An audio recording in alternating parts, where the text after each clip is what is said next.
I'll be recording with the window open, incense burning. Can you be a little more serious?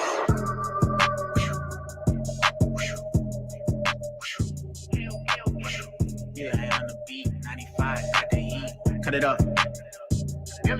Yeah, used to doubt me on the low. Now they know, shawty low. Think I said this line before. Got the hope out the boat. I put 50 in the boat. Did a show, 50 more. If you love me, let me know. Told the Pope, holy smoke. Look, Holy Spirit on the speed dial. Probably still could spit a heater when I'm seen now. Harder than my demons, I got screw tape deep in D now. Me and overdose, just dropped the screw tape for the free now. Okay, getting spiffy for the photograph. Middle class minutes, had the blicky in the cul-de-sac. I was in the country with the heathens, we were going back. Gold all on my neck, giving worship to a golden calf. And we never sleep, homie rolling with insomniacs. Hold up, check my fit, look like Johnny Cash. Jesus say you only rich if it's a holy bag. Daddy say, man, you the boy, you the holy crab. Look, must be careful what you speak. From the heart is where it creeps. I put diamonds on my teeth, cause my heart is on the king. Put the team up on my back, they put tribal on their skin. I can never take an L, my Messiah always win. Why he never take it casual? Nearly under center, that mean he gon' catch the lateral. Eli got it jumping, grandpa screaming holy mackerel. Try to keep it calm, but we gon' turn the place diagonal. Yeah, we gon' turn the place diagonal. I drop lowercase to let you know it ain't about capital. I might meditate then fly away just like Aladdin. Me and John, we going back and forth just like a palindrome. Used to doubt me on the low, now they know, shawty low. Think I said this line before, got the hope out the boat. I put 50 in the boat, did a show, 50 more. If you love me, let me know. Told the Pope, holy smoke. Hey, wait, with the ooh in the trap, ball like NBA, but I never hoop. About my business with no NBA. I dropped out of school, ain't no junkie in my DNA, but I got the juice. I just feel like Dr. Seuss. They ask who, I point out the elephant that's in the room. Sweep the feet, Harry Potter like it's magic in a room. And my Sid been evacuated just like Jesus' tomb. This man, you know, big man. I got wheels, BMX, ain't no kickstand, ain't no feels for my ex. Look at this hand. This a gang, ain't no click, we don't disband. I got plenty hope, I told Satan no. Taking shots long distance, but it's quick scope. If I got it, then I got it, ain't no slip, bro. Reppin' West, but it's Dago, ain't no skip, bro. Okay, my demons fed up, my God said pick your head up. I'm married to the dream, like my version ain't Coretta. I never chase the cheddar, I'm only getting better. You rappers hella funny, you sounding so Heath Ledger. Almost done. John keep going with the wind, Holy Spirit called him up again. Demons try to throw me on the fence, stick the land and all I see is 10. I ain't did shit for the trends, got some, why would I pretend? Village on the way, pay attention, can't keep up, take a hint. Used to doubt me on the low, now they know, shawty low. Think I said this line before, got the hope out the boat. I put 50 in the boat, did a show, 50 more. If you love me, let me know. Told the Pope, holy smoke.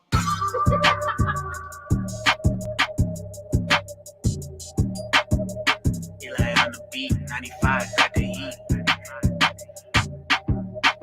I really like the people we're becoming.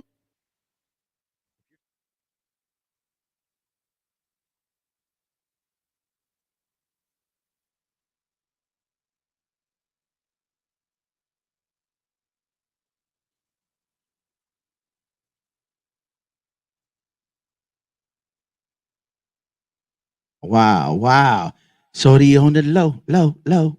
Hey, welcome to the No More Dirty. You already know the session, Bible, Beats, and Bars. And I'm just feeling good. I feel like I was on my TV show for a second. I was like, so listen, we want to say thank you for taking time to tune in and lock and load and watch. We are here every Saturday, 2 p.m. Central Standard Time. So that means if you are on the East Coast, that means you go up an hour. We start at 3 for you. If you're on the West Coast, then we double back. That means we start at 12 noon or thereafter versus 2 p.m. If you're somewhere like in New Mexico, Arizona, they have a changing time zone, then it might be an hour behind. All right. So again, we want to say thank you for tuning in to the session, Bible, Beats, and Bars. Listen, I'm your host.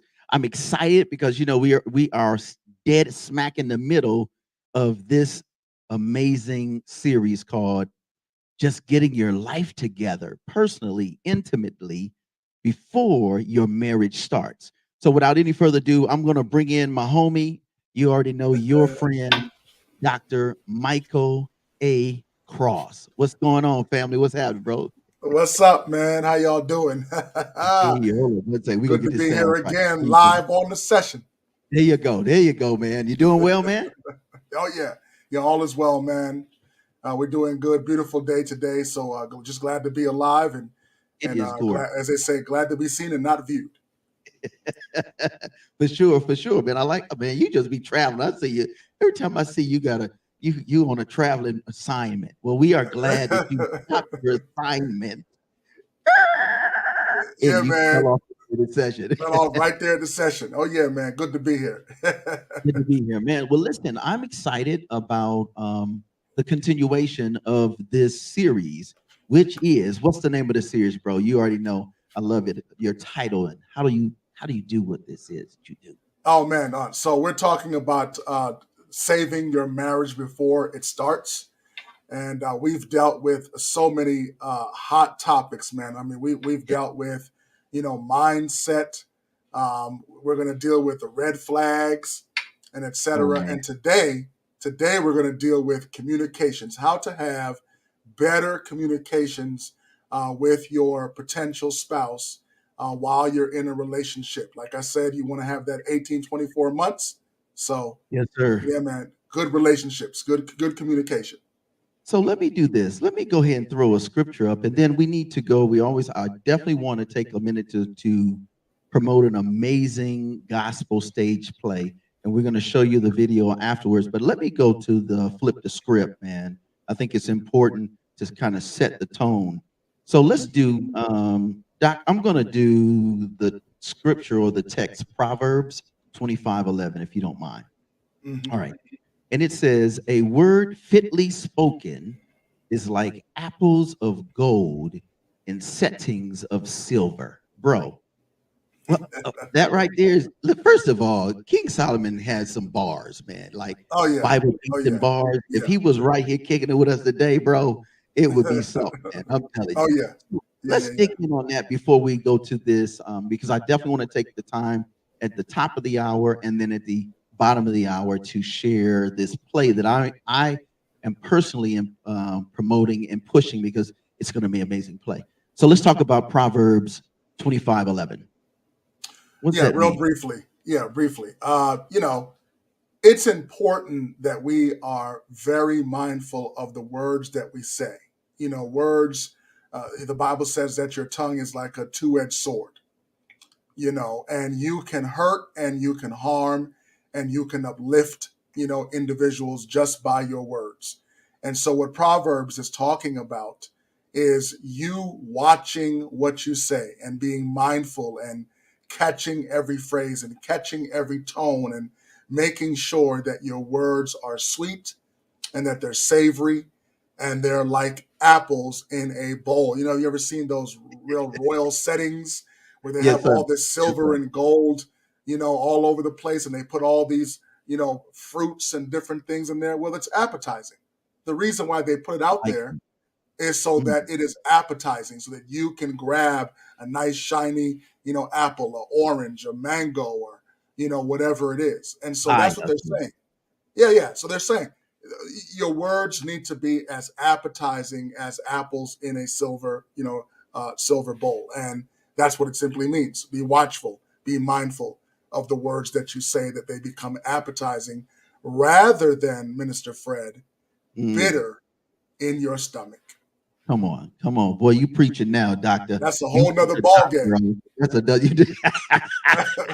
You took the doctor. You said, let me shelf the doctor and give you some of that good bishop, give that good bishop education.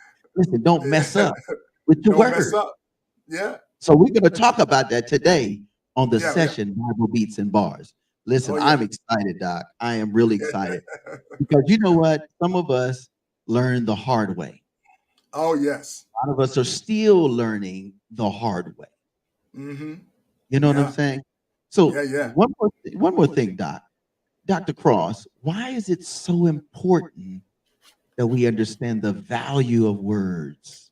The value of words and its Um, relationship to having a good relationship. Let's dig Oh there. yeah, yeah, yeah, yeah. We have to be mindful that words hurt, Words can break up a relationship. When you get into these big arguments, sometimes you say things that you can't take back. Words sometimes can be impulsive.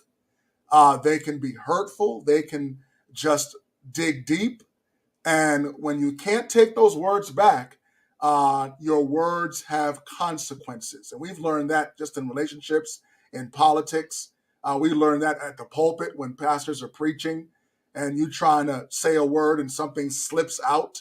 And we've had a pastor get fired because he mentioned that something about husbands have the right to beat their wives and all that. And he got fired. He was let go and fired because your words have consequences. And so we must be mindful that if you don't want to get those consequences, be mindful of your words, watch your words, and baptize your words and pray on your words before they come out. So I know before we get into this, I've got to share. There is a young lady, and first I want to say kudos to Chanel Wesley. She has a play. It's a gospel stage play. Now, what's really cool about it is it almost falls in line. It does fall in line with what we're talking about today. The name of the stage play is called "The Beautiful Truth About an Ugly Lie." I want you to take a look at the video. It's a little short video. You can watch it in person, but that's if you're out of state. They're in Wisconsin, but they're also doing a virtual viewing of the gospel play. So I want to just take the time to let you all know that we here at No More Dirty, the Session Bible Beats and Bars, we truly believe in positive, clean, message-oriented entertainment. And so, again, the name of the gospel stage play is "The Beautiful Truth About an Ugly Lie." I want you to check it out, and then we're going to get right in with our good friend, Dr. Michael A. Cross. Again, you're tuned in to the Session Bible Beats and Bars. This series, you already know, with my man, my homie, your friend, your doctor, Michael A. Cross. We'll be right back.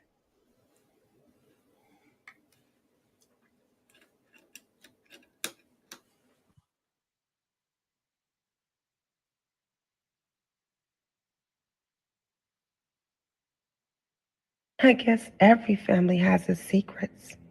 I hate you. I hate you. All this stuff going on in my house right up under my own nose and I didn't see it. She's This just is why as Felicia guilty. hates. I needed her. We all did. But she couldn't be what I needed her to be for me. Because she was too busy being everything for him. Listen, I want you to take the time to go to this website, www. Yeah, I'm going to call it right now. I think I found the single biggest productivity hack of 2021. It's this. Yeah, they're trying to take over. They're not going to take over today. www.cecsin. So it's ccsinc.com. That's the website. If you go to our website, nomoredirty.org, we'll have it. The tickets are just a $10 donation, 15 at the door, but virtually it's just $10. And we want to make sure that you know that we believe in supporting plays and entertainment that's going to make a difference in our community. So here we go. Let's get right back in with my good friend, your friend, Dr. Michael A. Cross. All right, man. Listen, we're talking about communication styles, right? Yeah, Or should I say lessons, right? Is that because you do a lot of lesson sharing, right? Yeah. Well, what will we discover? Because tell us how many communication lessons you want to share in total, and then we'll kind of figure how we're gonna go from there. Okay. All right. Well, communication is the lifeblood of your relationship. The more understanding and better understood each of you feels, the stronger your marriage, the stronger your relationship. And so we're going to delve into 5 lessons that will teach you how to have better communications. Now, the total is 10 lessons, but I think we're going to split it up to give you more time to kind of take notes and et cetera. And so We're going to start with the first 5. And I believe that these 5 lessons now, they're not in any particular order. They're just 5 bullet points that I believe will be beneficial to having, better relationships. Love that. So listen, folks, what we're saying is we're going to cover 5 today. And then next week, we're going to cover another 5. That'll give us 10 powerful, practical, doable life lessons that will help us as individuals in our relationships with the one or the ones we love in terms of a relationship that leads to a healthy marriage. Let's dig in. Number 1, what you got for us? Excuse me. All right. So number 1, let me just get my notes here. I'm trying to put my screen together here for you. Just give me I'm a excited second too. here. Oh yeah, man, this is going to be really, really good. Man, And I think believe if, that I think I if believe someone, that couples are going to be blessed by it. You're saying? yeah, I believe that if a lot of us knew a lot of this ahead of time before this show, we would be in a better space and a more healthier relationship, even if we're already involved. So I Oh am yes. very grateful, for real. Oh yeah. Oh yeah, absolutely. So let's delve into number 1. Number 1 is plan sufficient time to talk and listen. Plan sufficient time to talk and listen. One of the most important aspects of communications in a relationship is to learn to listen. A friend of mine, Lamont Lockett, shared with me that I sometimes have the habit of hearing but not listening. And we are all guilty of that. In an intimate relationship, it is even more important to take time out of one's busy schedule and talk with each other and build the skills of listening to one another. And even in this task, the old saying goes, you have 2 ears and 1 mouth. Listen more and talk less.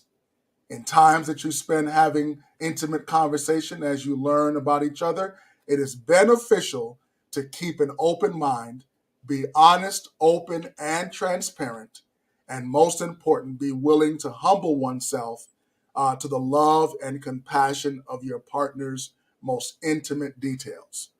So we're going to break that down. I mean, I know, Fred, you have a ton of questions, and we're going to start to break down what it means when it says plan sufficient time to talk and listen.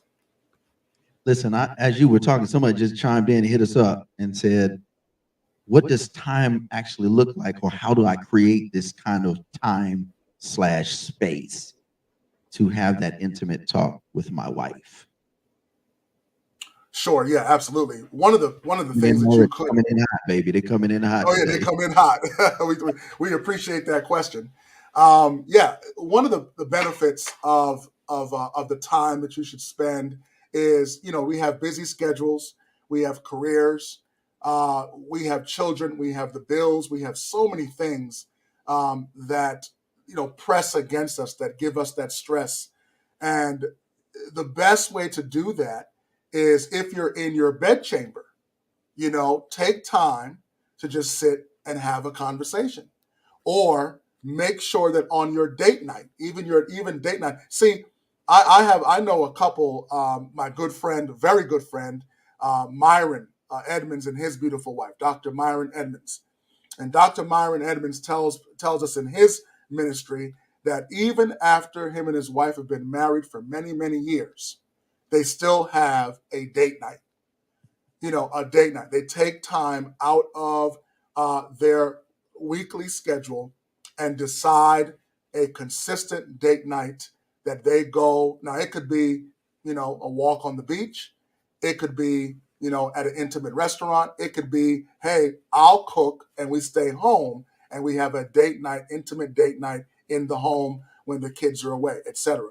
So you as a husband, you as a wife, you as a dating couple, find those times. Take the time to say to yourselves, we will isolate a specific time that we can sit down and begin to have those types of intimate conversations. Very important as well is, write down your questions, write down your concerns, and have those open-ended questions to begin the conversation. And then from there, you'll see it just flow naturally. You don't want to go into it, this is the time for us to have this argument now because I got a problem, and let's talk about it. No, That's not that's not objective. the time.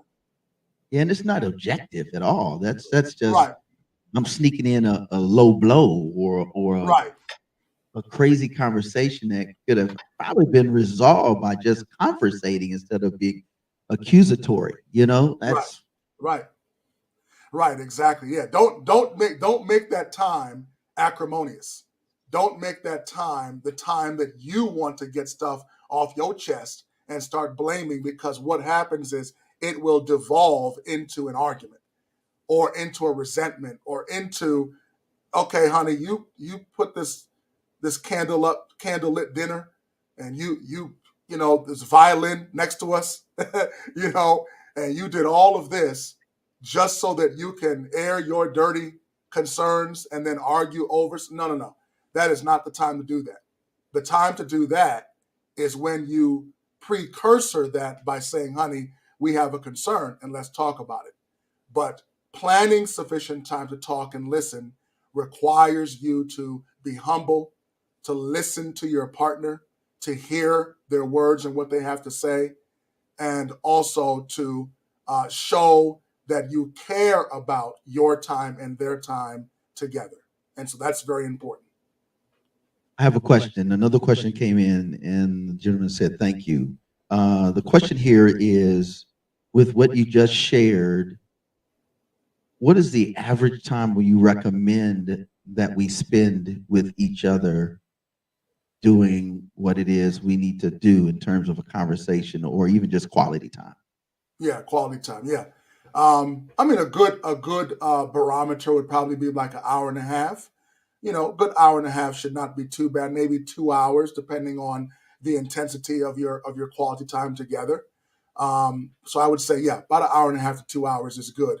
And that could be, look, I know, even if you say, let's have an intimate dinner tonight, come in from work or take, the time off, tell your boss, tell your employer, look, can I get a half hour? I can leave a half hour early or something, and while you're chopping the vegetables, while you're washing them off, while you're, preparing the pasta, while you're marinating the meat, whatever it is that you're doing, do it together, you know, do it together. Or if you choose not to do it together and surprise your spouse or surprise your partner, then do it. And then when they walk in, hey, we're having an intimate dinner. I got everything prepared. I ran your bath. I got your bath salts and your potpourri, and I got your favorite Barry White and Smokey, and something going on in the background. You got to set that tone, but you got to set that ambiance, to show your spot. And it goes both ways. Don't, we always talk about the chivalry and it's the men's responsibility. Look, men love to be pampered too. That's true. We have stress. We come in from a hard day's work. So it goes both ways. This idea of, oh, it's the wife's world and I'm just here, as a whatever on the side, and I got to pamper to every single thing that you want, and then it's really a 70-30 or 80-20. No, it's 50-50. And men like to be pampered as well. We love for our wives to say, hey, my husband came home and I put out his pajamas and I ran his bath and I've got a little something on the side, and then we're going to get intimate later. Whatever it is, men also love to be pampered. So, it goes both ways. I love what you just said. And let me chime in, Doc. There's something for those that work long hours. I work 10-hour days. I know others do in terms of working maybe government or maybe working Right. private contracts or even Yeah. in blue collar or white collar, doesn't matter. Hmm. One of the things I like to recommend, and I'm glad you brought that up, Doc, is if you're working and you're working in a career position, one of the things that's available to you is this thing called PTO. You have that personal time off. Another thing that's available to most folk on a job is things like a mental health day, a personal slash vacation day. Let me say, with what you've just shared, Dr. Cross, I believe it's important that you should do at least 2 mental health days every month. Hmm. Every other week. You get paid every 2 weeks. Make sure one on the odd week or maybe on the pay week. Take one of those days off. And maybe that's what we can do and say, hey, listen, I'm off on this day. I'm going to take the day, have everything all set up like what you just shared, and then Hmm. we're going to take a trip. We do a day ride on a boat trip. Go down to New Orleans and do a ride, Mississippi, or fly to New York for the weekend, or just take a ride for 2 hours to go to the zoo or aquarium or something, and then Yeah. come back. And you have all that time to communicate. Tell me something I don't know about you. I think Right. I know everything, Right. but I don't. You know? Right. What do you think? Doc? Oh yeah. Oh man. Look. We live in a society now where um, employers are now giving you so many options for family time, family leave, like you said, paid time off, personal time off, mental health time off, and they are beginning to be more cognizant of the fact that a happy family, happy couple, happy husband, happy wife makes a happy employee. Correct. And so, yeah, and so whatever you can do to just pull your boss, your supervisor, somebody aside and say, look, my wife, my husband, my significant other, my fiance, we're going through a small little spat right now, or we need some assistance, or we need some help.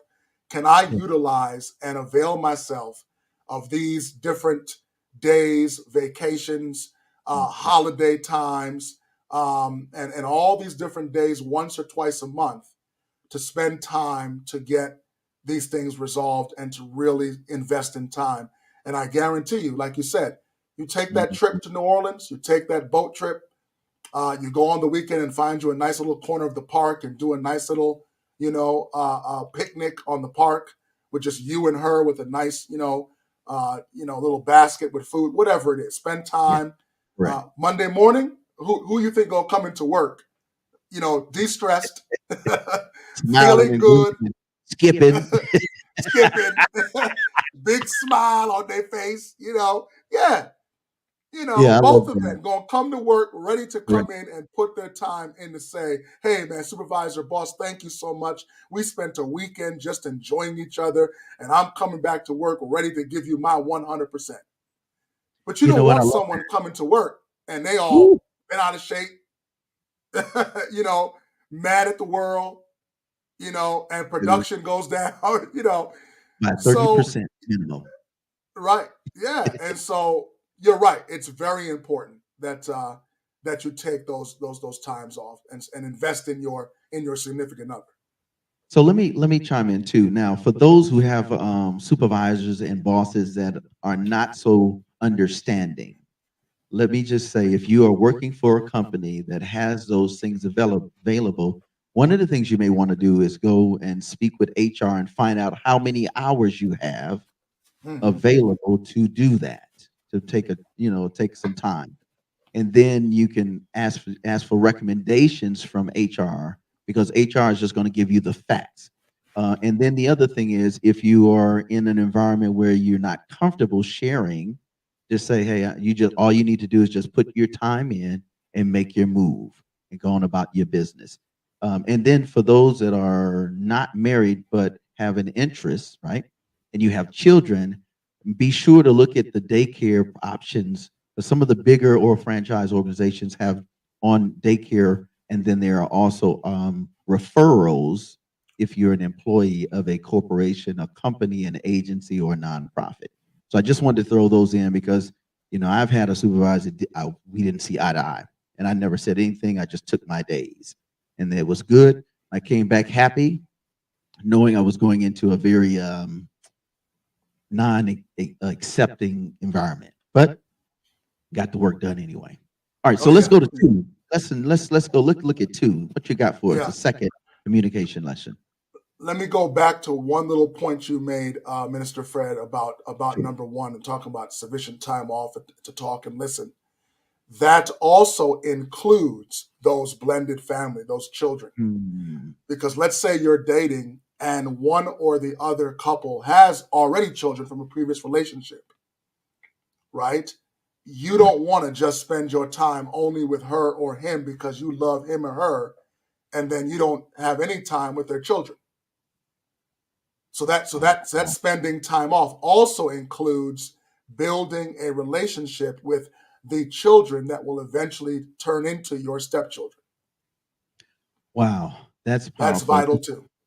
That's very important. And really, actually, if you don't mind, before we go to the second, I know we have a little time. One of the things I want to ask is, what if you have a situation where you have a blended situation with a family, you and that love of your life, or the one you want to spend your life with, and have children, whether they're teens, primary, high school, or young adults?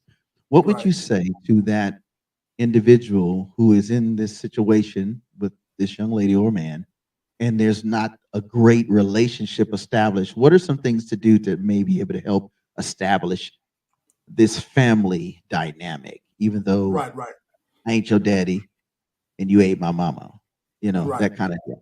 Yeah, that kind of, yeah. The one thing I've learned about children, I have been a dean working with children for many, many years with kids, ages, 6th grade up to 12th grade. When I was at Oakwood, I was an RA. I was a night dean as well. So I've been a youth pastor and worked among the young people throughout my career in ministry and chaplaincy, etc. And certainly as a chaplain, I have been where I've married couples with blended families and etc. And of course done counseling.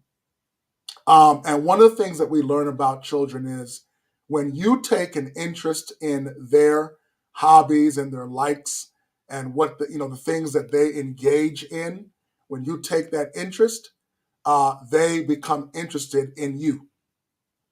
So if you have a blended family and you are dating someone who has children of whatever age, now, of course, if you're 2 years old, that's a different story. They just kind of naturally, come to you and you kind of love them. But the point in which they begin to realize their surroundings and they have little things, they like Marvel, they like DC, they like Batman, they enjoy drawing, they love art, they love sports and football and soccer and track and whatever else that they enjoy. Take an interest in the hobbies and likes and things that they like to do, and be aware of the trends and things that are going on within those interests, so that when you confront them, when you come up and you say, hey, let's spend time together, it's not spending time just to talk and that's important. You're going to talk, you're going to communicate, but children don't do well with these long drawn out conversations. They do well with fun, with throwing a ball around. They do well with interest that enjoy, and that fun time allows you to have the conversation, so that while you're throwing the ball around, hey, little John, man, how you doing? How's school? And I hear that you like this little girl, this little young lady in high school, and how's that going? And what can we do to help? And then they start kind of sharing and trying to build that relationship, that open and honest relationship, and that communication with you. So those are just some ideas when it comes to dealing with that age group, that if you show an interest in their interest, you've won them over,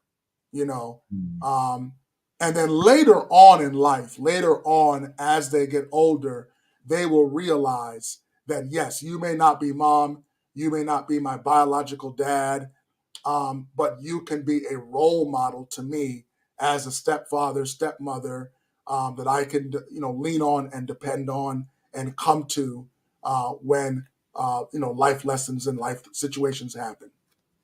Love that. I love that. Thank you for sharing that. Man, we appreciate this good information. All right, let's get in on the second point. What's the second lesson, Doc? What do you got for us in communication that can Oh, help yeah, us? man. Number two, take time to be certain that you reach an agreement, right? Wow. Take time to be certain that you reach an agreement. Now, let me share a couple points. We are not always going to agree on every subject, but taking time to have conflict resolution is healthy in a relationship. We must learn to be gentle and compassionate, even when we may disagree on something. It is also beneficial that if you come to an impasse, uh, agree to disagree and come back to the subject at another time. When we have a disagreement, it should never devolve into an all-out war. And what usually happens when war breaks out, ego steps in, impulsive behavior steps in, words are said that cannot be taken back, and a simple disagreement can turn to divorce, or in the case of a dating or courting, a breakup. It is also wise to utilize the principles of Matthew 18. We're going to make this biblical as far as possible. If you feel there is a need to bring an objective third party in, then that may be an option to bring peace and resolution. So we're gonna break that down, Mr. Fred, about what does it mean when you have a disagreement and how to come to an agreement, or at least how to come to a sense of peace if you come to a disagreement. That is a very powerful one, and I think that's one of the toughest ones. Yes. At least just from my conversations in general on work and in personal spaces, is how do you have a genuine conversation that's loving and respectful and still come to a solid conclusion, like you said, something that is clear. This is what, after we had our conversation, this is what we choose to work on after we have decided. What does that look like? Because I think that's a big thing. It's one thing to say, well, this is how I'm feeling. And she says, this is how I'm feeling. And you're like, I bet. Okay. All right. We'll agree to disagree, but there's no resolve. Yeah. Help us Yeah. with that, Doc. Yeah. So here's the thing. There are tools always available when it comes to this idea of communication where there is a disagreement or there are two camps in which one believes one thing, the other believes one thing, and we are just not going to agree on this. One of the things that we must learn in a relationship that often devolves into this huge all-out battle, we must learn to accept that we may not always agree on every single detail. We are not robots. We are not automatons. We are human beings that have different personalities.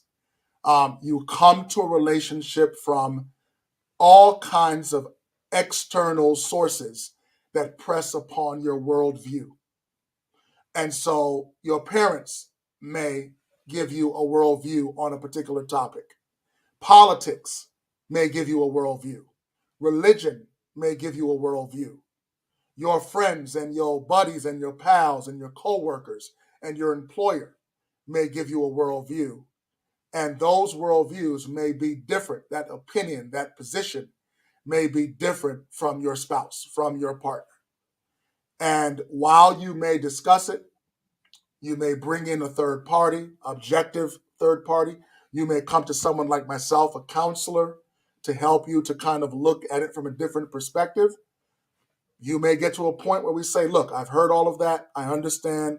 I just feel that this is where I stand. Okay. Then that means you have to come to a point where you say, well, honey, number one, I'm not going to allow this worldview in your position to stop us from dating. stop us from getting married, but I have to, husband or wife, male or female, come to a realization that I have to accept that position and not allow it to destroy what could be potentially a good and long-lasting relationship. We can have all kinds of positions, but um, let's talk about. Well, Fred, what do you think is a good topic that you think would um, bring concern? What would be something that you would be disagreeable, or something that that you have a position and you're not Right. gonna get yeah. So let's just pick two couple examples, one, and then we can do a role play.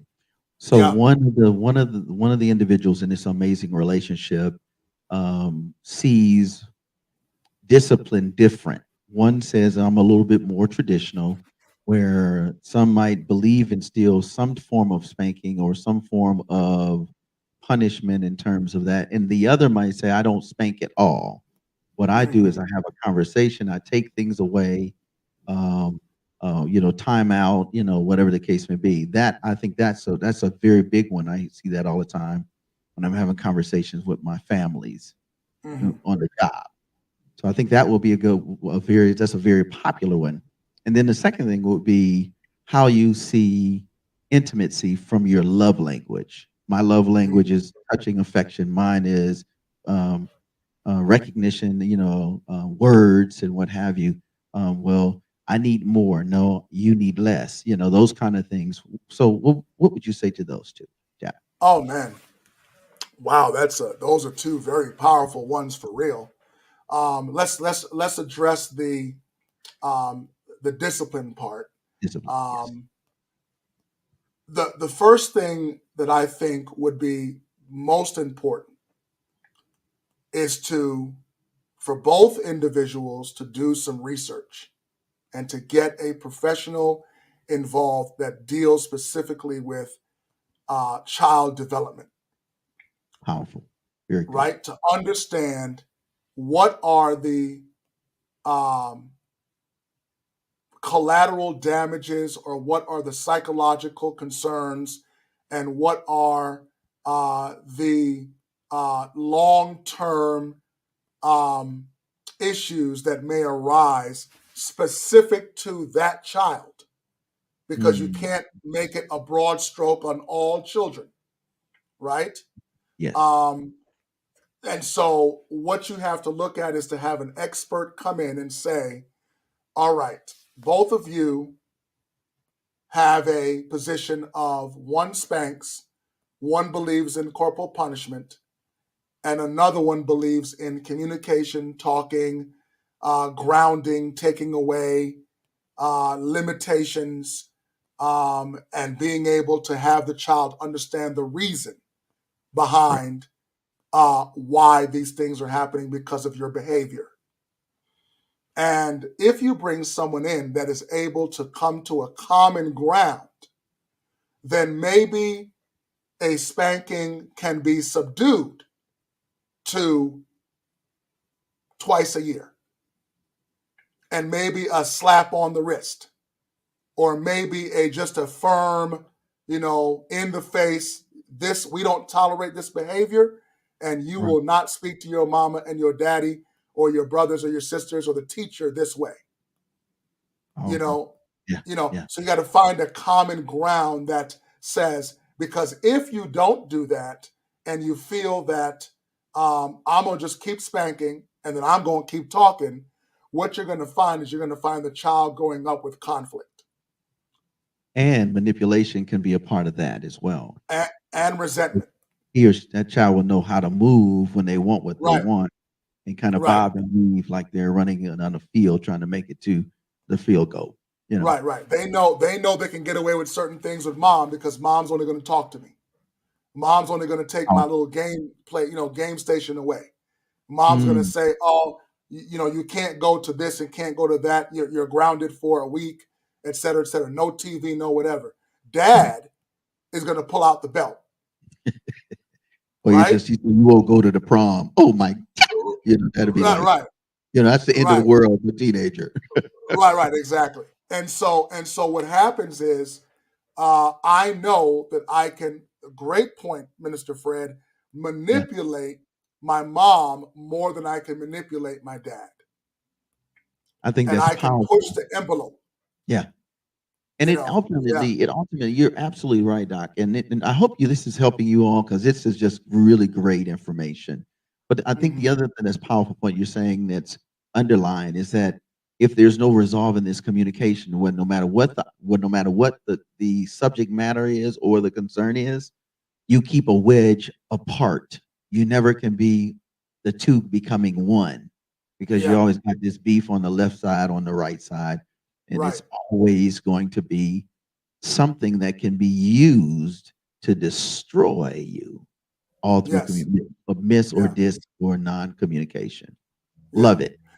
And Wow. then number two, you mentioned the love languages. I like Mhm. touchy feely, whereas the other couple likes affirmation and what was the other thing you said? Affirmation Affirmation and gifts. and Or gifts, gifts. right? Okay. And Right. so once again, there is this kind of, he don't touch me enough. We don't have intimate relations enough. And why is he always buying flowers? And why is she always giving me these cufflinks and all these different things? And I don't get, this, I don't, So again, Mhm. communication, talking, finding out where you both have your love languages. And here's the thing. Here's another part that's very, very important, Minister Fred. Um, Communication requires compromise. Mm. Say that again. God, I heard. Communication requires compromise. And I'm Uh, not using compromise in a negative sense. I'm using compromise in, listen, Negro, you can't just do what you want to do because you're trying to love this woman and I want it my way and you're going to right. accept this gift and that's it. That ain't gonna work out. Especially for that's, women. Women don't that's do that. not going. That's the Yeah, wrong come way to on. approach any subject matter. Exactly. You can't just, this is how I am, and you got to accept me as I am, and my love language is this, and your love language is that, and I'm going to keep giving you 1,000 flowers, and you're going to just have to accept that. And no, I'm not touching you. You will not be married long, just for the record. Not For the long record, at all. at all. Exactly. Wow. You know Because, what? You know what? That goes back to your point number one, where you talked about the quality time, making time. I mean, yes, designating time to yes, talk about the things that really turn you on or turn you off. right, Like it goes, like one segues into the second. So kudos. yes. That's huge, bro. Yeah, yeah. It means that if you truly love the person that you want to spend the rest of your life with, then you need to accept that these are some of the things I need to do to change my behavior, change my approach, accept that this is what she likes and this is what he likes. And, I'll give an example. Um, Men you ever read the book Men Are From Mars and Women Are From Venus? I read it. True. Yeah. Oh, yeah. And yes, it is. And it has certain principles in there. And one of them is that men in general love affirmation, leadership. They love to be uplifted. They love to be not in control in a bad way, but they love to walk with their, in dignity and, and they love the idea that a woman, remember we talked about this before, We when did. certain men marry up, Good. Right. Right. level up. And so men, I remember when I had a relationship a while back, my significant other, my girlfriend, oh, she would manicure, pedicure, she would do the facial mask, Mm. she would make sure that I'm color coordinated, you know, she would make sure that I got the nice little cologne and smelling good and looking good so that when I walked out the house with her, now in my mind, look, I'm with her. She the one that looking fine and doing her thing, but she also took pride in her man, in me. You see what I'm saying? So Yeah. when you now, as a woman or a man, realize these types of love languages, whether Right. you like to or not, buy that facial mask for your man. Right. Make sure that he is color coordinated. Make sure that he looks good and smells good, because we like that kind of affirmation from our women. On the other side, I'm not really touchy feely. No, that you can't go around like that. She likes to have her hand held. She likes to feel your hand on her back. She likes to have her feet massaged from a long day. You know, so get over yourself and do what needs to be done to keep that relationship hot and spicy. Yeah. And spicy. You said hot and spicy. Did y'all hear that? And Hot spicy. and spicy. Not just And hot. spicy. 'Cause it might be a little too hot, but it got to be spicy so you can balance it, right? It's like That's you right. put spices in some beans and then you drop some turkey leg bone in there. Then you throw That's some right. veggie, some what do you call it? Some Beyond Burger Right, beef right. substitute. I mean, you just work that thing. By the time Right, right, right. you just it's so good you won't even question what's in the pot. Right, exactly. And you slow cook it. It's And you going to slow take cook 8, it. You 10 slow cook hours. it. Yeah, that means it You takes lost your time. mind. Woo-wee. Okay, Yeah. let's get to listen. The other thing before we go out, because we're going to go to a video. I think, Professor, let's go to a video and come back and knock out these last three. But I do want to say this as we move to this video, and I'm excited about this video. I think this is going to be a dope one. Let's do. One Day has a song called "Big God," but there is this notion that we can do any and everything without understanding that it destroys us first. Mhm. We think that we're doing something, we're being tough or we're being non-cooperative, that we're hurting our queen or our king, but we're really hurting ourselves because at the end of the day, like Dr. Cross said, we're not growing. So we're not leveling. I'm not leveling up. So why should she want to stay with somebody who does not care about leveling up or becoming a better me? Because you're growing every day. We're changing, like you said in last week. Those mindset. If my mindset never changes, and today is the Saturday, and then tomorrow is going to be Sunday, my mindset has to be growing as I change because the days change. It'll never be this day again. Folk, it will not be. No matter how beautiful, and it's beautiful outside. But we will get another beautiful day and even a better, cooler day tomorrow or some other day. Does that make sense? Does Oh that yeah. make sense? Yeah, absolutely. The very important. I mean, Minister Fred, you hit the nail on the head again. That we have to work on ourselves. You know, I pray. One of my prayers as a single man, I have 2 prayers that All right. I lift up to the Lord. Lord, first, work on me. Mm, I always use the analogy of we are one big block of concrete, and the okay. Lord is chiseling away on that concrete and forming us and smoothing us over and removing all of the excess in order to form us into what we need to be. Well, in that forming, you say, Lord, form me not only for my relationship with you, but Mm, prepare me to be the man that I need to be for the woman. Now, my second prayer that I'm praying for is the woman that's out there that I'm asking the Lord to bless her and be with her and prepare her to mm, be with me. And when you have that kind of prayer life, you wow. feel that, yes, it's a waiting game. Yes, you don't know when the Lord's going to put you together. Yes, you hope that it's going to happen tomorrow, and it may not. And now you're 54, now you're 45, now you're 35, now you're 27, whatever it is, whatever age you are.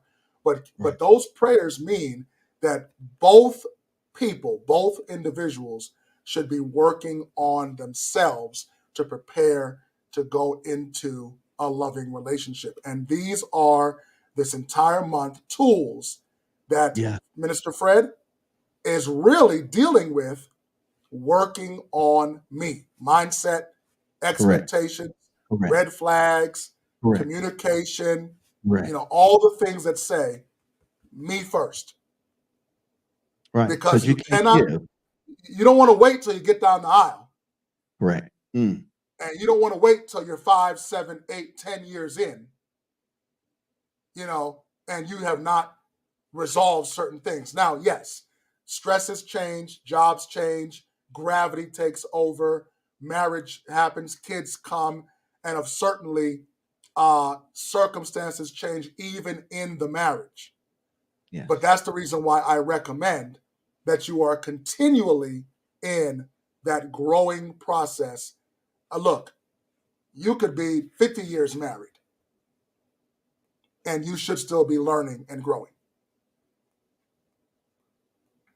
Wow. And so, wow. Yeah. Okay, let's go to a video. Let's break it up a little bit. You can get out there, just stretch in your chair, stretch in your recliner, just get back and like, do that little 1, 2, you know what I'm saying? Yeah.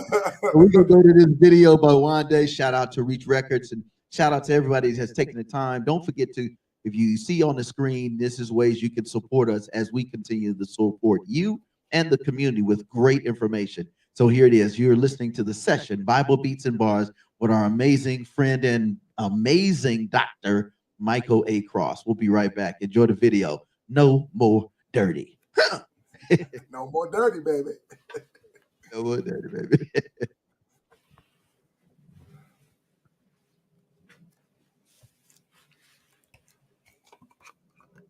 Big big guy, way gang. You know, big guy, big moves, set free, live blind day. That's how we living. It's one life living, I don't really get to read you. Walk by faith, let the Holy Spirit lead you. Hardest worth the kingdom, I ain't talking about soaring, but the Father got me soaring real high like an eagle. Send a prayer up, Father, never let me leave you. Harder for the rich to enter than a camel through a needle. Treasure up there, don't rust. So I run it up, gotta rep Jesus. Ooh, yeah. I had to switch up my ways. I had to switch up the walk. Yeah, I'm going in with my faith. Ay, you know I roll with the plot. Ay, I do not move with the haste. Yeah, he directing the plot. Ay, you know my gift is not wasted. I'm trying to honor my pops. Yeah, big guy. I know, right?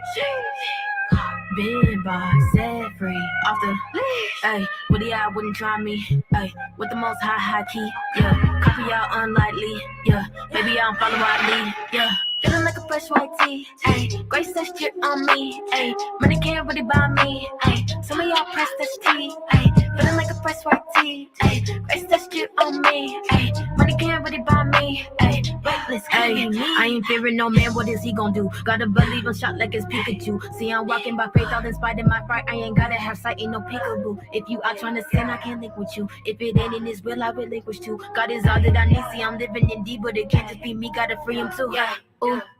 OMG, he did it again, told him come and see. Doing big things, now I got a big ring. See a girl had plans, but my God exceeds. Ooh, wow, ain't too late, but it really that deep. Gotta choose your fate. Go ahead and give a call, send a prayer, that's all. Say you wanna be free, and I'll see you in the gates. Yeah, ay, big God, yeah, I know, right? Big boss, set free, off the, ayy, with the eye wouldn't try me, ayy, with the most high key, yeah, copy y'all unlikely, yeah, baby I don't follow I lead, yeah, feeling like a fresh white tee, ayy, grace that drip on me, ayy, money can't really buy me, ayy, some of y'all press this tea, ayy, feeling like a fresh white tee, ayy, grace that drip on me, ayy, money can't really buy me, ayy, reckless, could it be me?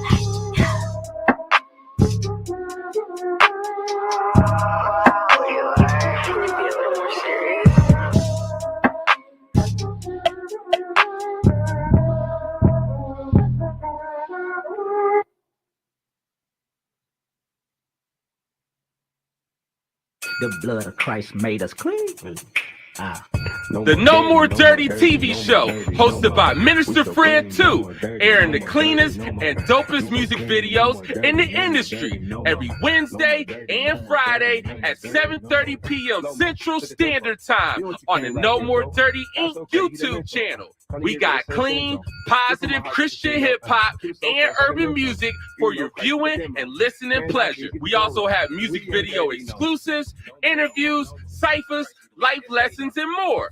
Make sure to follow us at Minister Fred 2, at No More Dirty Inc., and at No More Dirty Radio Show. For more information, email us at info@nomoredirty.org or call 256-698-9749. The No More Dirty TV Show. Connect with us and tune in. Ooh, don't forget. That's how I go down. Welcome back to the session, Bible, Beats, and Bars. I want to say a huge shout out to my co-host, Marcus Sims Media, Marcus Sims of Marcus Sims Media. And then you already know the dopest DJ in the building, bringing that heat every week. After we get through this series, we going back, man. You already know it's going all the way up with DJ Scissorhand. And don't forget, let me do this too. Professor X, man, shout out to my man, Professor X, man, co-producer here on this show.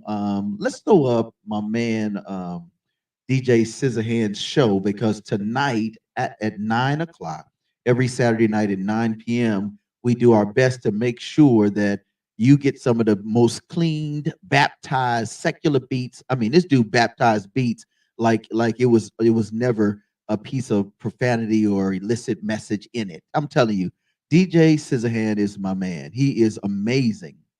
So when you talk about a clean DJ, a DJ that is very conscious about what he's doing and what he's sharing, and then he also has a love for Yeshua the Christ. Again, we want to say thank you for tuning in. Don't forget, it's on G93 radio. So you just Google the G93 radio app. It'll say classic hip hop and R&B, because they do the clean kind of side of that, which is really amazing, because a lot of times the music we see now, I'm going to have to pass on it. So let's get right back in with, we got 3 more to go. It's none other than my man, the good doctor. The doctor has the best view every time I hang out with this dude. I'm going to have to come your way, man. I'm going to get on that West Coast, brother. It's Dr. Michael A. Cross. What's up, bro? Yeah, man. Yeah, man. You're always welcome to come on this side, baby. We good on the mic? We good on the mic? You can hear me? Yeah, you're good on the mic, man. All right, so let's get in, man. Next one, brother. Round 3. All right. Round 3. Yeah, this is good. This is good, man. This is good. Good music, brother. All right. Here's the thing. Number 3. Talk about expectations. Let me say that again. Talk about expectations. This is very vital. This is very important. And we're going to delve into a very important aspect of talking about expectations. Expectations are so key in a relationship. What do we mean by expectations? Each of us come to a relationship with past experiences and examples from our own parents, co-workers, friends, pop culture, and numerous other outside influences that form our worldview. We talked about that before. As such, we have biases and expectations of what the male and female is supposed to do in a relationship. We set up roles and rules. We set up guidelines and guideposts, and we often are very stubborn with these expectations unless discussed, hashed out, and resolved. So take time to discuss them. Let me give you some examples of what I mean by about expectations. Let me pull up my little note here. Yeah. Just give I think me. that's important, man. That's important. Yeah. To know what that looks like. You know what I mean? Right. That's right. really Right. important. Oh yeah, exactly. Let me give an example of what I mean. You have 2 couples, or 1 couple, I should say, with 2 individuals. And depending on how the couple is raised, single parent, both parents, raised by grandparents, raised by a single grandparent, or previous relationships, married before, divorced 2 or 3 or 4 times, blended family, the list can go on. You come into your relationship with these expectations. For an example, based on employment and job, who stays home with the kids? Who pays the bills and handles finances? Who does the yard work? Who gasses up the car? Right? We think that, well, a woman stays in the car and you jump out as a man and you gas up the car. Well, in today's society, women like to be independent. And so I'll jump out and gas up the car. Who does laundry? Who makes the bed in the morning after we have slept and we both get up getting ready to go to work? Who cooks the meal? Who does the grocery shopping? Who cares for the pets? Who decorates the house? And then we address this: who, both or other, or one or the other, disciplines the children. Who takes out the trash? Who and so there are so many things about planning vacations, providing income, cleaning the house. Who takes care of the spiritual matters?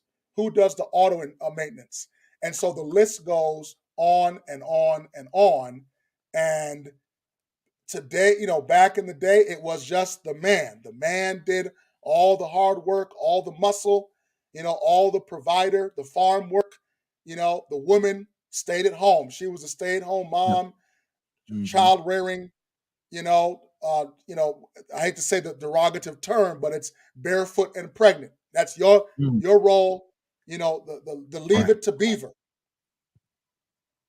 Minister Fred, all of that has changed today. Truly.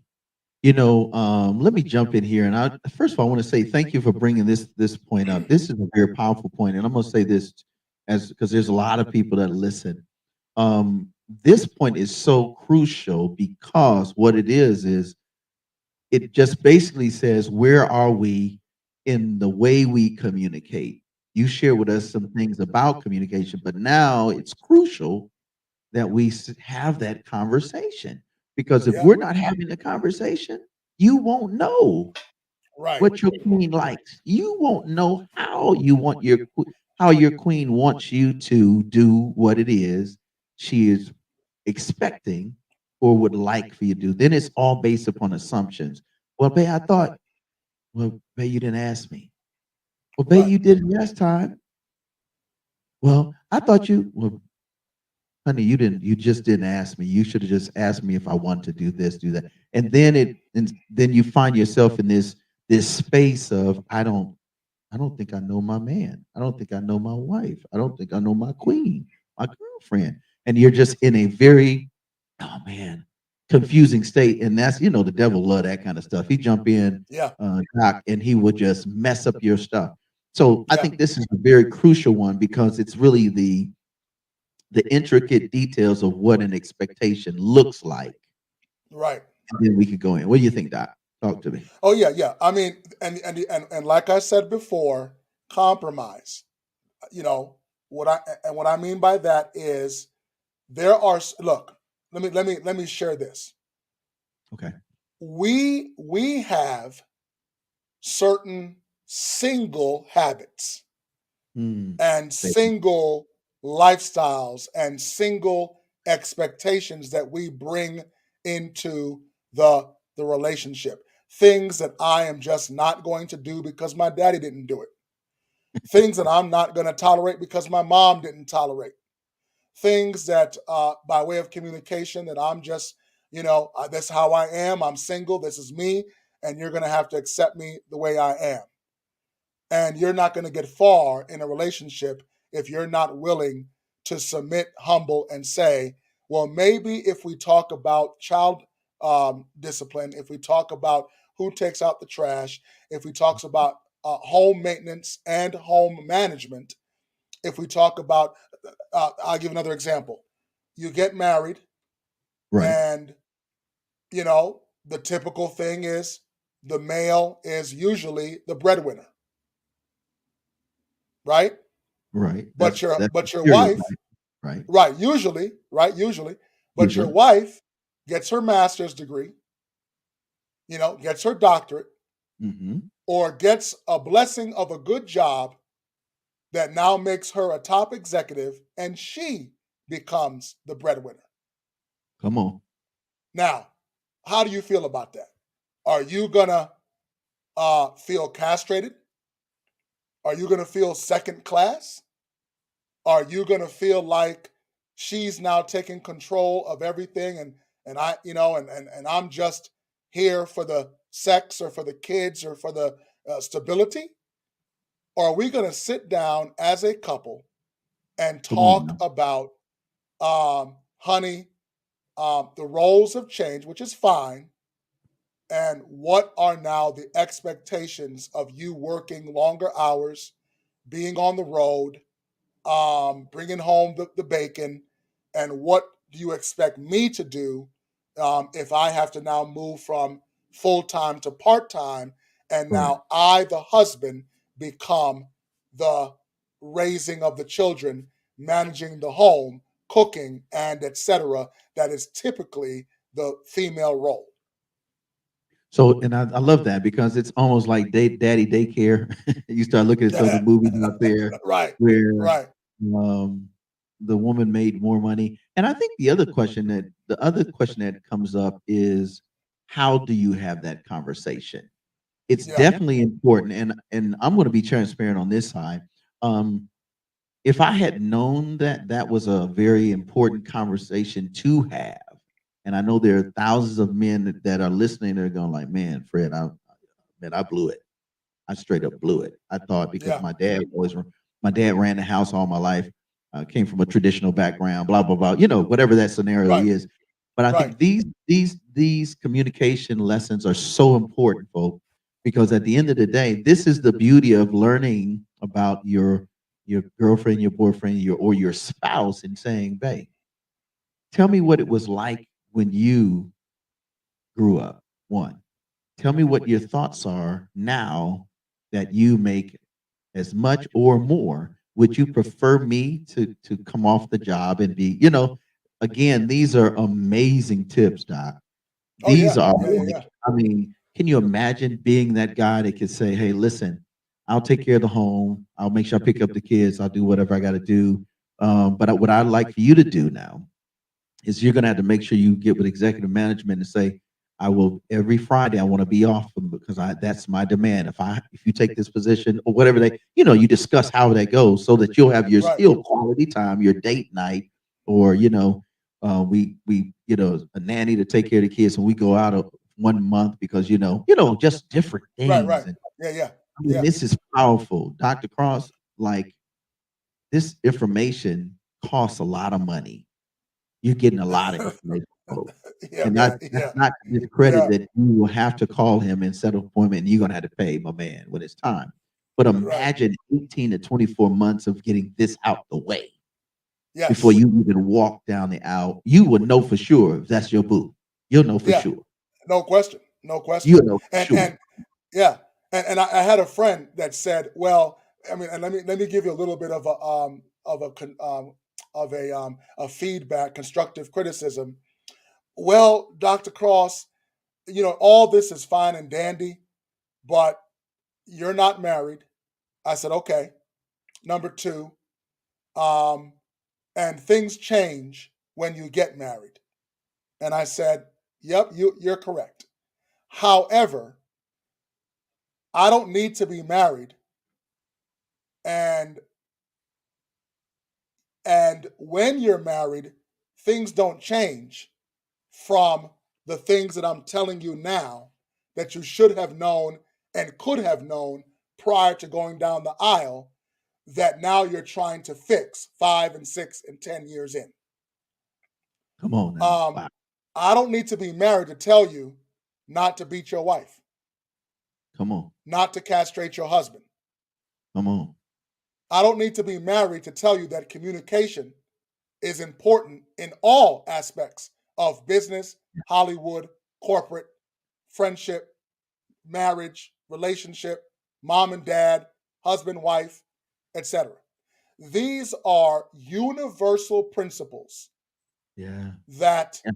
I tell you, like you said, Minister Fred, if you had spent 18 to 24 months on all the things we're talking about with mindset, communication, and we haven't even dealt with, look, we're getting so deep, we haven't even dealt with red flags. Yeah, we haven't even got there. But listen, That's it's that's crazy. coming. Yeah.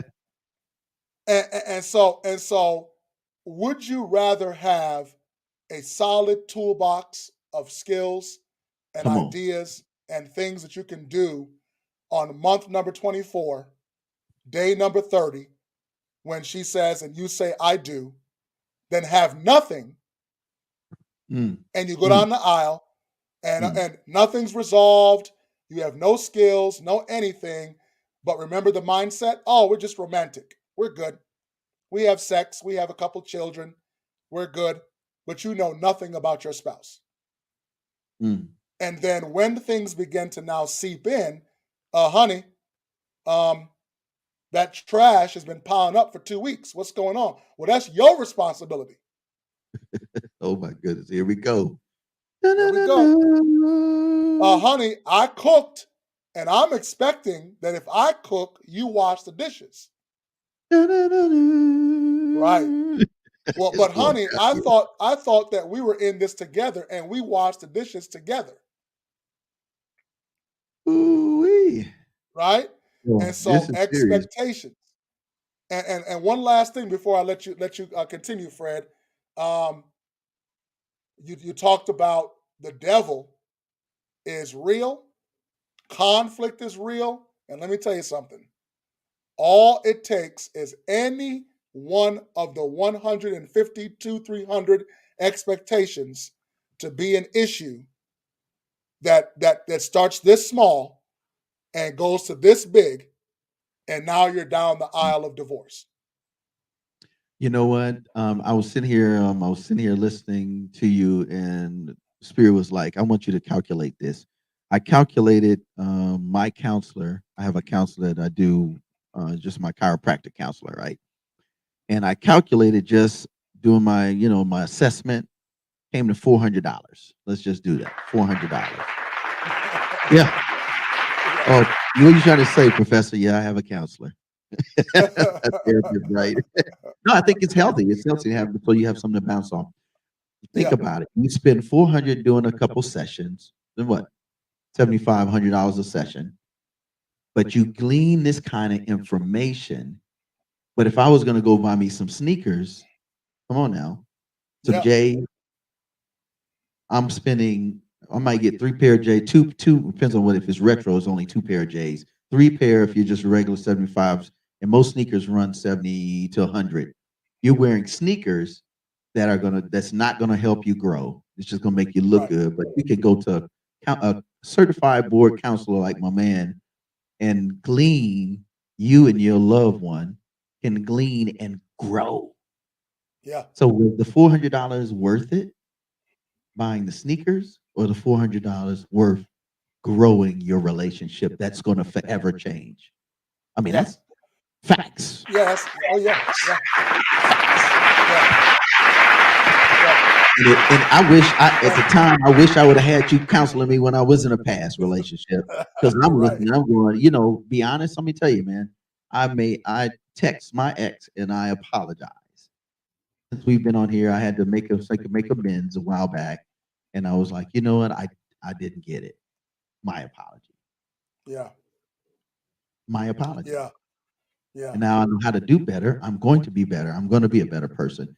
And I just want to be transparent, because I think a lot of people listening need to take the time and send the text if it's not right, that relationship was unresolved when you went your separate ways, or if you were able to have resolve it in some peace, then you can always be able to have, because you have to have a friendship to get to, you should have a friendships rather, to get to the point where you want to be with that person. And so I just want to encourage you that if it's unresolved, resolve it. Take these tips, write these notes, go to our YouTube channel, No More Dirty Ink. Call Dr. Cross, hit him up, and I want you to give your email and all that before we go to the next 2 points. But take the time to be better. Man, I'm a better person now than I was 10 years ago. And so we pray that this is going to be a blessing. Professor, yeah, man. Oh yeah, Go man. ahead. Let me share my contact information. Then I want to make one last point on your thing about the Jordans and the investment. So Dr. Michael A. Cross at iCloud.com. That's D David Romeo dot Michael A, Michael across@icloud.com.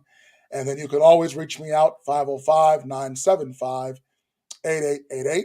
Again, that's 505-975-8888. One of the things that you mentioned, Fred, is the return on your investment, what we call in the business world the ROI. Say that. Right? The return on your investment. Now, you're talking about lifelong. You're talking about love. You're talking about sharing yourself and your life with someone and having a long-term relationship. If you buy them Jordans, you buy whatever material item, number one, the return on your investment is very low because like a computer, like a car, like electronics, it will go out of style very soon. A new version of whatever you bought will come up. Every year they come out with a new iPhone. I'm still on my iPhone from a year ago, and they talking about the iPhone 13 this year. So it's already, oh man, that stuff is, we done. Now we got 13 Max, 13 this, whatever. Now here's the thing. Would you rather invest in those things that fade in time, lose their luster, invest in something that the trend is gone, or invest in something that is long-term that says, honey, let's go to counseling. Let's take that same $400 or $500. Let's get 12 sessions or whatever number of sessions, 15 sessions, couple months, month and a half, 2.5 months. And let's invest in growth for ourselves that will make us prepared to walk down the aisle, and also do another investment at the 5, 10, 15, 20-year mark that you're married. Because it takes work and it takes investment in time and counseling and professional individuals and marriages, like coaches that have been married for a long time, to give you that objective understanding of how best to go through that marriage. And you're right. People spend and use all these other things to try to fix. If I buy these Jordans, I'm going to look good. My wife's going to be happy. No, your wife needs to be touched. She needs her love languages dealt with. Man, if I buy this nice car, we're going to be driving real nice. Yeah, but you haven't talked to your husband in a year. Not really talked, but you're driving a nice car. Wow. And so what are you investing in? Investing in material things to try to fix underlying issues, or investing in real counseling and real help to address issues that need to be addressed to make your marriage happy? Very important. Powerful. So ultimately, is your choices a choice that begins to appreciate the relationship or depreciate the relationship? The minute a car comes off the yard, it depreciates by 20%. The minute you spend time and get counseling and all that stuff, it appreciates and it gets better and better and better. All right, let's get with 4.4. 4 communication. What you got? What you got for us? All right. Number four. Be sincere and use a tone of voice that shows sincerity. Say it again, brother. Be sincere and use a tone of voice that shows sincerity. A most important aspect of relationship is body language. Your body language and nonverbal behaviors and cues can tell a lot about a person. Facial expressions and hand gestures are very telling of one's attitude and bias. I encourage my couples to role play, take time to play games, and watch how each person interacts under stress or responses to certain stimuli. How does he or she speak to me in the game of charades? And when we are in public, how do we communicate? When we have an intimate dinner alone, how is the communication? And when you have had a long, stressful day, does he or she take out their stress on their partner? That when you first started, brother, be sincere. That right there is crucial. Crucial. Because, as I mentioned, I have a friend. He's in his 60s, and his daughter is in her 30s, and was dating for about 14, 15 months. And all is well, and they're doing their thing and having a great time, until one day he raised his voice and called her out of her name.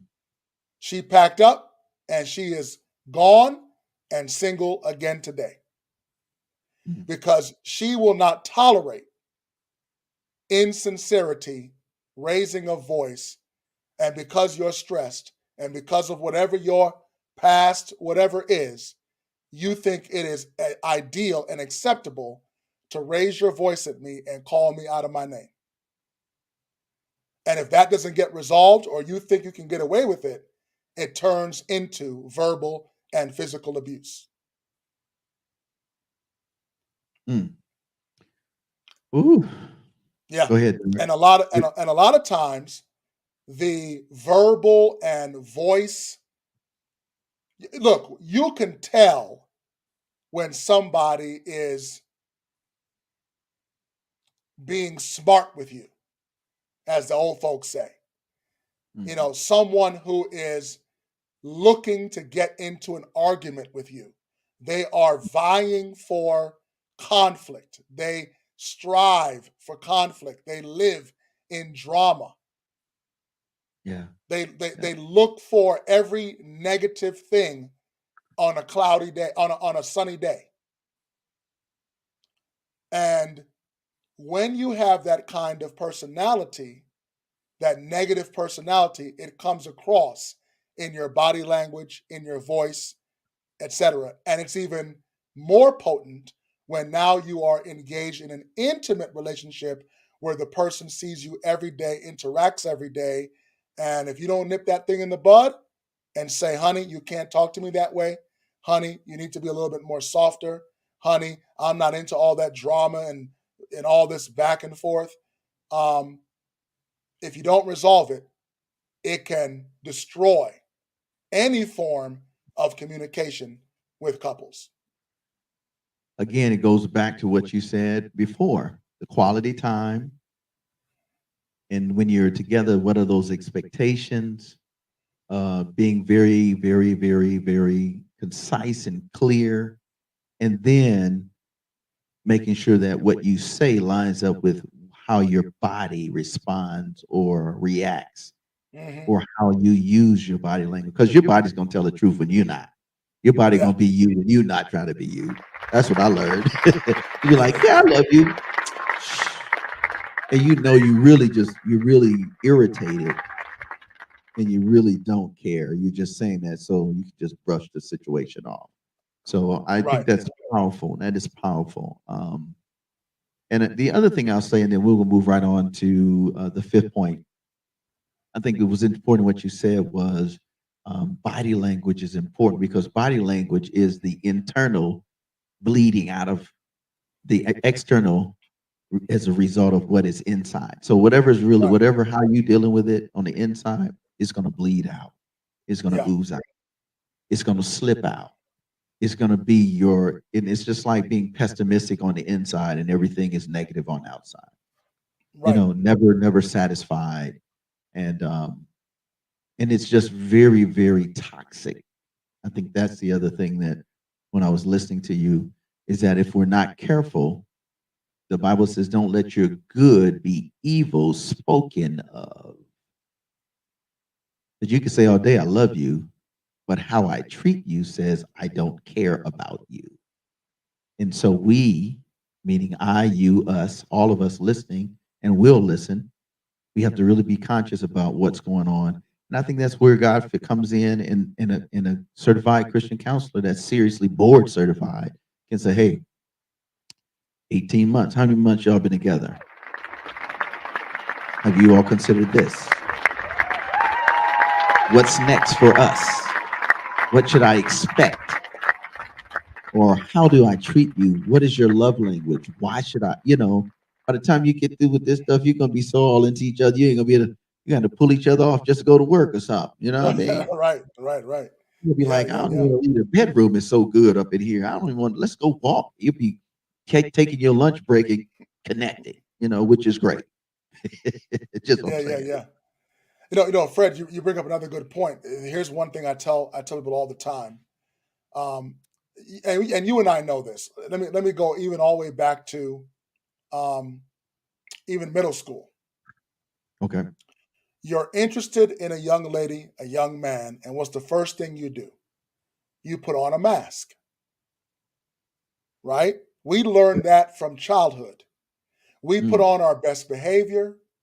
We come home and we put on the best pair of jeans, the best Jordans, and we want to make sure that we impress that young man, that young woman.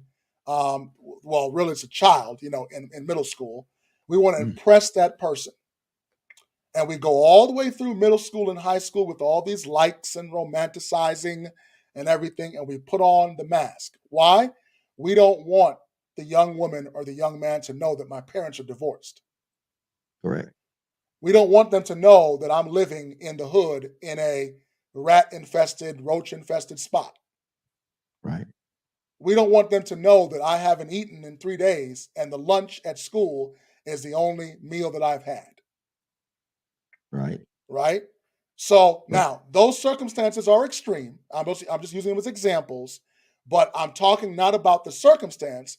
I'm talking about what you portray outward to a person that you have an interest in, and we put on masks. So what happens now when you're in college and you are 25 and then you leave college and you're 27 and you're 30?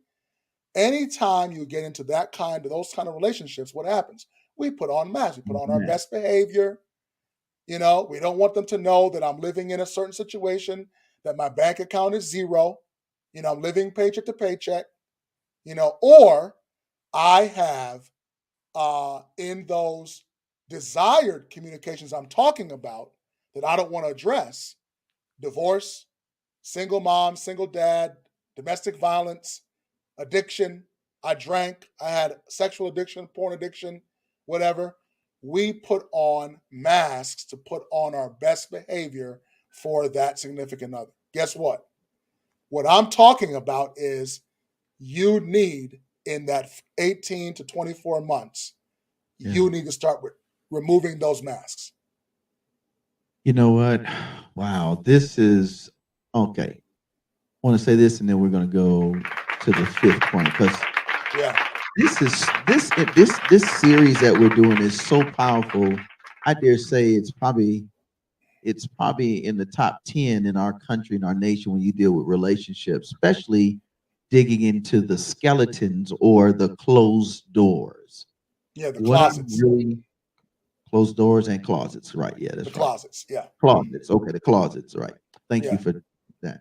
What I think is really important too is that we have to make decisions to do these 5 lessons, because we will never be better. Facts.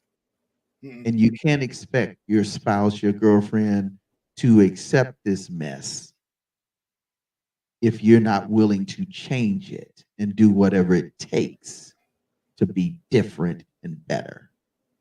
It's one thing to say, I understand. It's another thing to say, well, what are you doing to remedy it or to be better?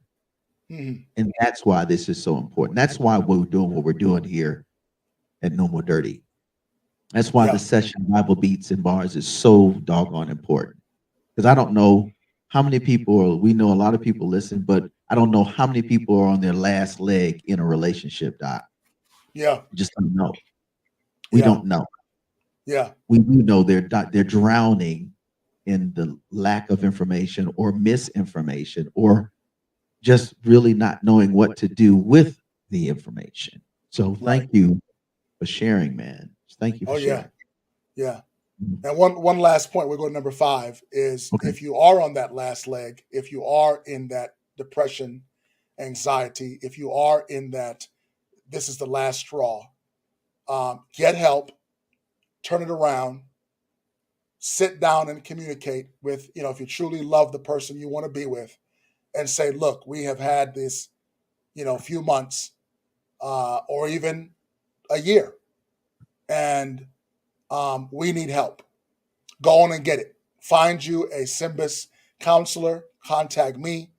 Go get a couple that has been married for many years to ask them questions and begin to look at better ways to communicate if you want to save and salvage and redeem the relationship that you're currently in. There is always room for redemption and turning things around and not just letting it go. Because what happens is, and then we'll go to number 5, is that if you don't do it, guess what's going to happen? You're going to break up and you're going to go into the next relationship with the same issues.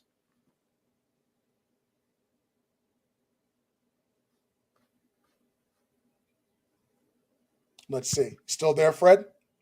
I'm here, man. I'm just taking it in, brother. I'm taking it in, brother.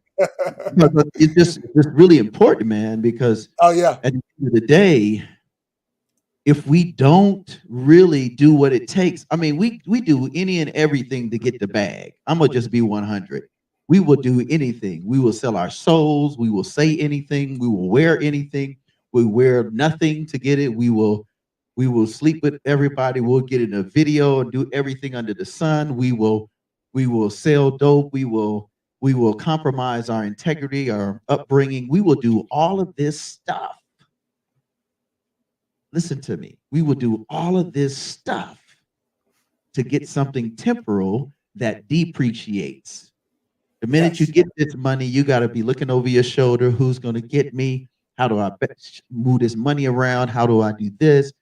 I'm gonna be a player. I got 4 girlfriends out of state, 2 in the city, 1 in the country. I'm a chick that got dudes all over the place. I got all these sugar daddy. I mean, we got all of this going on. Yeah. All of this going on, bro. And all we had to do is just take these 1, 2, 3, 4, and 5 steps of communication and be real with God. Be real with ourselves. I'm weak here. I got issues. I got addictions. I'm doing this. And instead of me spending the money, quality money, to become a better me, so when I step to this fine sister, this handsome brother, or this brother step to me, I will have something really credible and valuable to give other than just being sexy or handsome or fine. Right.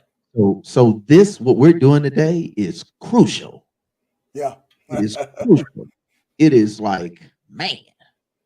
Yeah. All right, go, man. Number 5, last one.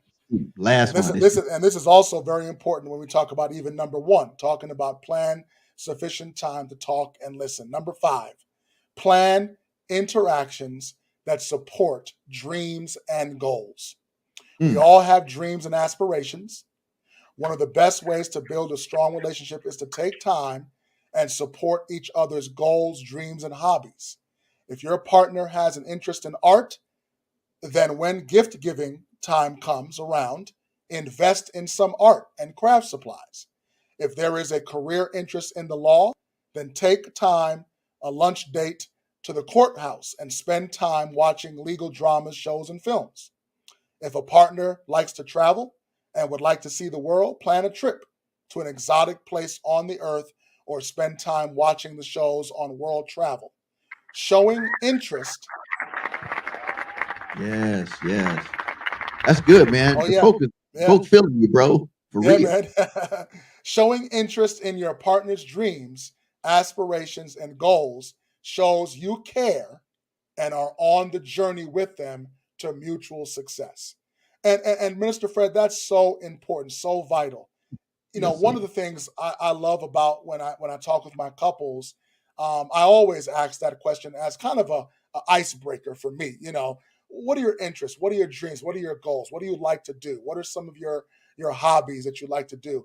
And I've had them all. I've had, like me, I love to stargaze, so astronomy is a big thing for me. I love the law, so I love the L.A. Law and Law and Order and All Rise and Matlock and Perry Mason, and so West Wing, and so all of these kinds of hobbies and things you like, you really should, again, as a couple, engage in showing and supporting the interest of your loved one with their dreams and goals, and finding ways in that spending time to support that. If you say, we love sculpting, we love when you do clay work. Well, let's Right. go find a class that we can go and do the spinning of the clay and the forming Right. of different things and putting into the urn and hardening it and painting it and find common interest. And even if it's not a common interest, the part of love is, I may not like it, but my spouse or my significant other likes it. So let me Yeah. show an interest because I love her, I love him. And very Powerful. vital, very important. Powerful. And I want to say this I know we're wrapping up, and we want to say thank you for taking the time to rock out with us, because this is good and this is needed. The other thing is, which goes back to the other previous 4 points, is the reason why talking and spending time and all that is, that's how you find out what your boo likes. That's how you find out that your boo is really in love with doing art. If I could do this if I could do this for a career, I would do X, Y, and Z. Well, then, okay, then let me support you. And I'll say this: if you get to a point where you're with somebody who does not believe in what you're about and does not support you, you may really want to look at that, because, like we're going to talk about next week, red flags, man. Like that's red a real flags. situation. Yeah. She might be fine. He might be all that in a bag of Doritos with some salsa dip. But if he doesn't care about what you care about, he's not concerned or she's not concerned, you may be in the wrong relationship. You may Oh need to yeah. just be friends. And Yeah. when you get through walking through these little communications, boy, and these are lifeline. These are really, Doc, you could do this every day. Like you said, as you get older together, Yeah. because everything changes, Yeah. If Absolutely. they don't see Yeah. what you see and they can't appreciate it, you may need to get up out of that for real, you know? Yeah, because what it can turn into, just a snippet of the red flag, what it can turn into is them blocking you and blocking your blessings, or it can turn into verbal and physical abuse, that you're trying to go do something and they don't want you to do it, and so now they force their personal will on you, Yeah. right? Yeah. Honey, I want to go back to school and get my master's, get my doctorate. I want to get a better pay. No, I'm the breadwinner, and you're not going to outperform and outdo and outdoctor and outmasters me, because I like my job Right. at the plant. I like my job at McDonald's or whatever. Right. You're Right. not going to do. Oh, so you don't want me to level up? You don't want me to have a better career? No, I'm in charge. Mm. Yeah, that's not I'm just good. giving you a snippet of a red flag of control. Yeah, and this is what we're going to talk about next week. I think this Yeah. is a great way to segue again. I think let's put our hands together again for Dr. Cross, man. Man, thank you so very much for taking time to be with us. And man, yeah, this is good stuff, Doc. Oh yeah, man. This is good stuff. It's been fun. This is good. This is we've been eating some shit. This ain't no milk here. This is meat, baby. Oh yeah, baby. This Yeah, red man. meat. This is Beyond Burger and Beyond whatever. Yeah, man. Oh So yeah, this is man. all plant Yeah. based. Plant-based healthy, baby. Plant-based healthy. Yeah, man. So listen, let's do this. Let's wrap it up with the God's mailbox. Shout out to our big sister and uh, the late sister Doss, who gave us this. And I really, what I'd like for us to do, just real simple, is just let's pray that folk will make a decision to communicate properly and Oh yeah. effectively. So Yeah. if you would start it, I'll close it, and then we're going to leave you with a song by God Over Money. That's the whole squad. called payback. There's a payback when you really serve God and when you really take the time to love each other and learn about each other. So would you bless us, start us out, and then I'm gonna close us, and then we'll wrap it up. How about that? Oh, sure, absolutely. Doc, would you do that, Bishop? All right, let's pray. Loving Father in heaven, once again, it's such a privilege. It is indeed an honor to serve you and to be favored by you in all that we do to build your kingdom. And kingdom building in relationships includes better, strong, quality communications. That's how you communicate with us. You gave us the rules and the guidelines and the edicts of your will, and you empowered and inspired holy men of God to write it down. And we came now to your word. And through your word, we can communicate with you through prayer and through your scriptures. And so communication is key. And I pray that you have given me these principles. I pray that those that are listening will take these 5 principles, just examples, and there's so many more, to help them build a better communication in their relationships as they're dating and courting. And for those who are already married, maybe you can take 1 or 2 or all 5 of these principles to help you learn how to communicate better with your spouse. So we are privileged. We are thankful and grateful to Minister Fred, to No More Dirty, to Bible Beats and Bars, the session where we have an opportunity to share with those who are listening, our viewer audience, these principles of saving your marriage before it starts. We thank you, we praise you, and we lift up those couples and those young people and those contemplating marriage, that they will take these principles and allow them to have strong relationships and allow them to serve you better in communicating and knowing expectations and knowing roles and etc. But now, Lord, as we finish out, we pray for all those who presented their God's mailbox. They may have special needs. There may be health. There may be hospital. There may be schooling. There may be relationships. There may be sickness among them. And we lift them up today, that you would bless them where they are. They may lean on thee and know that you are close. We thank you. We praise you. Bless Minister Fred in a mighty way and the entire No More Dirty team. And then save us in your kingdom. For we ask this prayer in your holy name. Amen. Amen. And so, God, as we continue, we just want to say thank you now. You said before we ask, that you already have heard, before we make our petition known, and Dr. Cross made the petition known on behalf of all of us. You said that you already have figured out a way that we can be able to escape those bad situations and be better individuals. So we thank you in advance. We love you in the name of Yahshua the Christ, pleading the blood of he who has made all things well, from the top of our heads to the soles of our feet. We thank you for blowing our mind. And Lord, I pray every day. And so I pray on behalf of not just myself and Dr. Cross and Professor X and DJ Scissorhand and Marcus Sims, but on behalf of everyone listening worldwide, from the worst circumstance to the best situation, that we would allow you to blow our minds today going forward and show us how big you are as God in our situation, so that we can always say, the greater is you in us than we in the troubles that we encounter in this life.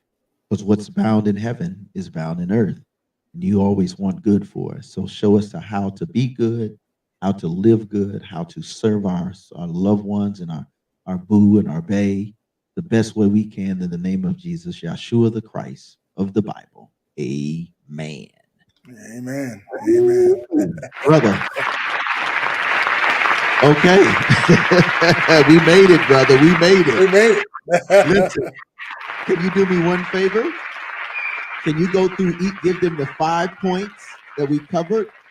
Sure. And then we're going to go out with a song. And next week, folks, we're going to do the last 5. So if you enjoyed today, you do not want to miss next week, the session Bible Beats and Bars. Give us the 5 points you covered today, and then we're going to let them jam out with GOME, God Over Money. Oh, yeah, man. Yeah, man. Plan sufficient time to talk and listen. Number one. Number two, take time to be certain that you reach an agreement. Come on, right? Number two. Number three, talk about expectations. Okay. Number four, be sincere and use a tone of voice that shows sincerity. Be nice and do right. Yeah. Be nice and do right. And number five, plan interactions that support dreams and goals. That's what's up. If you in it, she need to be in it. If she in it, you need to be in it. You ain't got to run it, but you got to be with it. That's what's up. So on behalf of us here, Dr. Cross, thanks again, man. Salute to you. Yeah, man. Enjoy the video, man. Listen, don't forget my man DJ Scissorhand on the back end 9 tonight. Oh, you already know, No More Dirty Radio Show. That's tomorrow on Sunday, 5 p.m. G93. Shout out to Ed Gaines.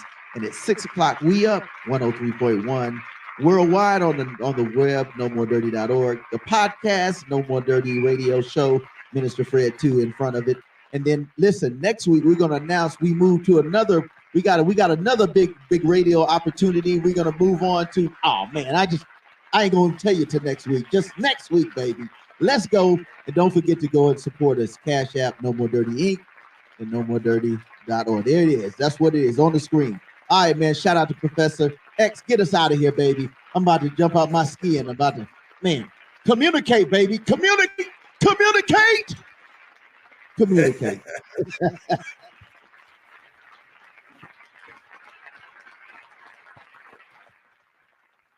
All right.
Yeah.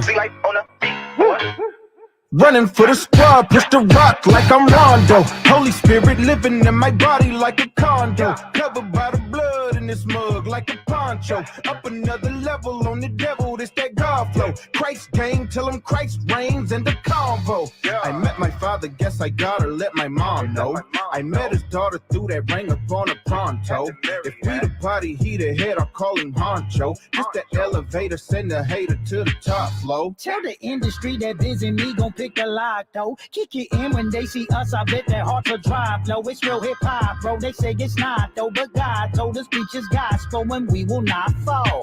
Yeah, this is payback because since way back they played crap, injecting us with poison like a caged rat. In the laboratory, why you think we stay trapped? But we gon' push this freedom where the mental slaves at. Really, I'm just trying to get the vibe back.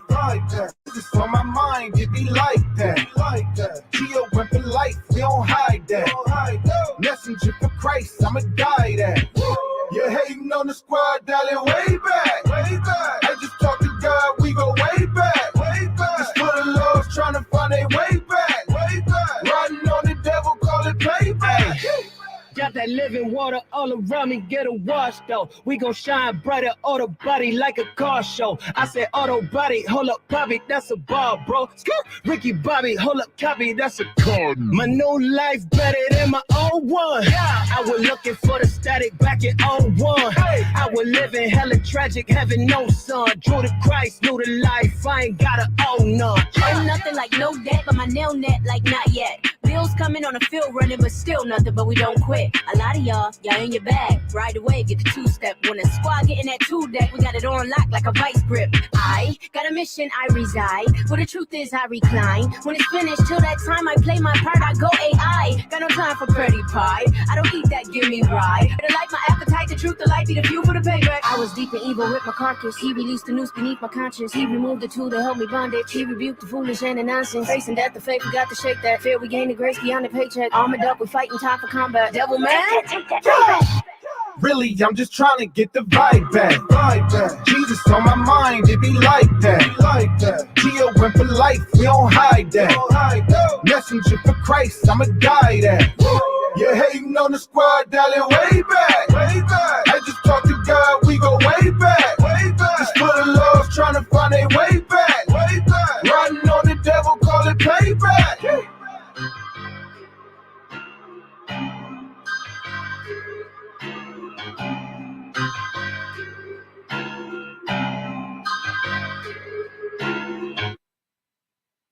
Do you guys see this app right here?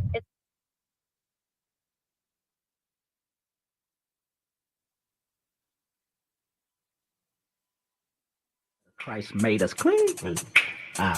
The No More Dirty TV show, hosted by Minister Fred 2, airing the cleanest and dopest music videos in the industry every Wednesday and Friday at 7:30 p.m. Central Standard Time on the No More Dirty Inc. YouTube channel. We got clean, positive Christian hip-hop and urban music for your viewing and listening pleasure. We also have music video exclusives, interviews, ciphers, life lessons, and more.